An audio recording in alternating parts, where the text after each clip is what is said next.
लेखांकन संकल्पनाओं के MCQs discuss करते हैं। इससे हमें ये भी पता चल जाएगा कि अब तक जो हमने संकल्पनाएं पढ़ी हैं वो हमें समझ आई हैं या नहीं आई हैं, और ऐसे एग्जाम में हमें क्वेश्चंस भी मिलने वाले हैं। क्वेश्चन नंबर 1, जब दो व्यवसायों से संबंधित सूचनाओं को समान प्रकार से तैयार किया जाए, समान प्रकार मतलब बिल्कुल एक ही तरीके से तैयार किया जाए, कौन सी संकल्पना, कौन सी अवधारणा?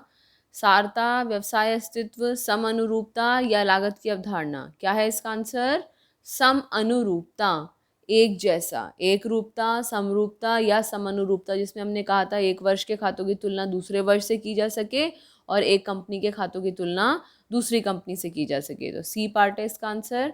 क्वेश्चन नंबर 2, वह संकल्पना जिसके अनुसार व्यावसायिक इकाई को निकट भविष्य में ना तो बेचा जाएगा ना ही उसका समापन होगा, ना तो उसे बेचेंगे ना उसका समापन होगा, कौन सी अवधारणा? सतत व्यापार, मुद्रा माप, आर्थिक माप या इनमें से कोई भी नहीं? इसका आंसर है सतत व्यापार अवधारणा या व्यवसाय अस्तित्व अवधारणा, क्योंकि चालू व्यवसाय अवधारणा, क्योंकि उसमें क्या कहते हैं कि व्यवसाय लंबे समय तक चलता रहेगा और निकट भविष्य में उसका समापन नहीं होगा, इसलिए संपत्तियों को ना बेचा जाएगा ना ही व्यवसाय का समापन होगा। तो इसका आंसर हो गया ए, सतत व्यापार अवधारणा। तीसरा क्वेश्चन, एक ही समय पर आगम और व्यय को पहचानना। जिस टाइम के आगम हैं उसी टाइम के व्यय होने चाहिए। 2020-21 के आगम हैं तो 2020-21 के ही व्यय होने चाहिए, तभी हमें सही लाभ हानि पता चलेगा। कौन सी अवधारणा है? याद आया, मिलान की अवधारणा। Good, matching concept. Question number 4, अनिश्चितताओं को कम करने के लिए संपत्तियों और आगमों को, संपत्तियां मतलब एसेट्स, आगम मतलब रेवेन्यू या इनकम, संपत्तियों और आगमों को कम मूल्य पर दर्ज करना चाहिए और देनदारियों यानी कि अगर हमें किसी को पेमेंट करनी है या एक्सपेंसेस हैं तो उनको ज़्यादा मूल्यों पर दर्ज करना चाहिए। अगर कोई भी प्रॉफिट है जब तक वो एक्चुअली हो ना जाए उसे दर्ज नहीं करो, कम से कम रखो, लेकिन लॉस के बारे में ज़रा सा भी आभास है तो उसको मैक्सिमम दर्ज कर लो। कौन सी अवधारणा? रूढ़िवादिता की संकल्पना। गुड, तो रूढ़िवादिता हमारा पांचवा इनमें से पहचानना था, ABCD में से लागत, मुद्रा माप, सतत व्यापार और रूढ़िवादिता। क्या आंसर हो गया हमारा यहाँ पर? रूढ़िवादिता। पांचवा क्वेश्चन, वो कौन सी संकल्पना है जिसके अनुसार विभिन्न लेखांकन वर्षों में समान लेखा विधियों का प्रयोग करना चाहिए? एक जैसी लेखा विधियों का प्रयोग करना, अभी अभी हमने पहले भी डिस्कस किया था, साल दर साल बदलना नहीं चाहिए, परिवर्तित नहीं करनी चाहिए। कौन सी अवधारणा है? समानुरूपता। समानुरूपता की संकल्पना, साल दर साल एक जैसी लेखांकन विधियों का इस्तेमाल करें जिससे कि एक वर्ष के खातों की तुलना दूसरे वर्ष से की जा सके और एक संगठन के खातों की तुलना दूसरे संगठन से की जा सके। 5 क्वेश्चंस हो गए हैं। छठा, वो कौन सी संकल्पना है जिसके अनुसार लेखांकन लेन देन को लेखापाल या अन्य व्यक्तियों के पूर्व आग्रहों से मुक्त होना चाहिए? पक्षपात से मुक्त हो, पूर्व आग्रह से मुक्त हो।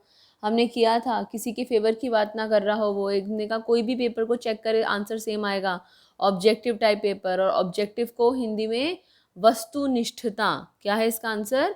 वस्तुनिष्ठता की संकल्पना। याद आ गया?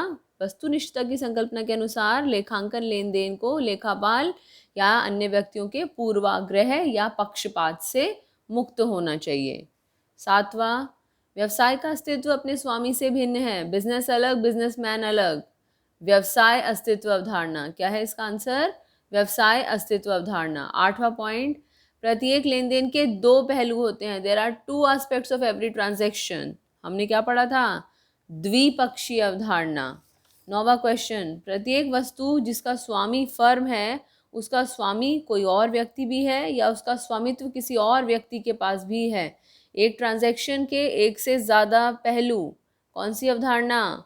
द्विपक्षीय अवधारणा। सेम है इन दोनों का आंसर, इसका भी द्विपक्षीय अवधारणा, इसका भी द्विपक्षीय अवधारणा। 10वां क्वेश्चन, यदि एक वर्ष में खाता बनाने की एक विधि का इस्तेमाल किया गया है तो दूसरे वर्ष में भी उसी विधि का प्रयोग किया जाना चाहिए। अभी हमने पहले भी किया था, तीसरी बार क्वेश्चन आ रहा है। कौन सी अवधारणा? समानुरूपता की अवधारणा। गुड। 11वां क्वेश्चन, फर्म के स्टॉक की कीमत बाजार में बढ़ गई है लेकिन फिर भी हम उसे उस मूल्य पर दर्ज करेंगे जिस मूल्य पर हमने उसे खरीदा। हमने सीखा था संपत्तियों को उस मूल्य पर दर्ज किया जाना चाहिए जिस पर हमने उसे खरीदा है। कौन सी अवधारणा है ये? लागत की अवधारणा। लागत संकल्पना या लागत की अवधारणा। 12वां क्वेश्चन, किसी फर्म का प्रबंधक बहुत अकुशल है लेकिन लेखापाल इस महत्वपूर्ण तथ्य को लेखा पुस्तकों में नहीं लिख सकता क्योंकि हम उसे मुद्रा में नहीं आंक सकते हैं। ऐसी कोई भी बात जिसे मुद्रा में नहीं आंका जा सकता उसे लेखांकन में दर्ज नहीं किया जा सकता। कौन सी संकल्पना? मुद्रा माप संकल्पना। शाबाश। 13th क्वेश्चन, यदि किसी फर्म को वस्तुओं के क्रय का आदेश मिला है पर अभी उसे कुल विक्रय के आंकड़े में सम्मिलित नहीं किया जा सकता, क्योंकि अभी केवल आदेश मिला है, अभी बिक्री नहीं हुई है, हमें रेवेन्यू प्राप्त नहीं हुआ, उस रेवेन्यू पर, आगम पर हमारा अधिकार नहीं हुआ है, हम तब तक दर्ज नहीं कर सकते जब तक वो आगम हमें प्राप्त ना हो गया हो या फिर उस आगम पर हमारा अधिकार ना हो गया हो। कौन सी अवधारणा है? आगम पहचान की संकल्पना। याद आया?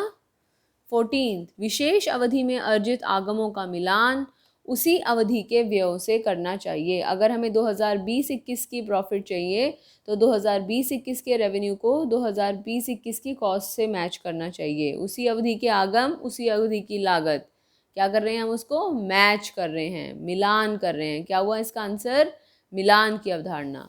लास्ट क्वेश्चन, लेखांकन करते समय केवल महत्वपूर्ण तथ्यों पर ही ध्यान केंद्रित करना चाहिए। केवल महत्वपूर्ण तथ्यों पर ध्यान केंद्रित करना चाहिए। कौन सी संकल्पना थी ये?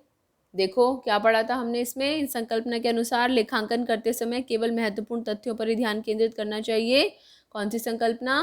सारता की संकल्पना। ओके, एक बार फटाफट रिवाइज करते हैं। दो व्यवसायों से संबंधित सूचनाओं को समान तरीके से तैयार करें, समानुरूपता।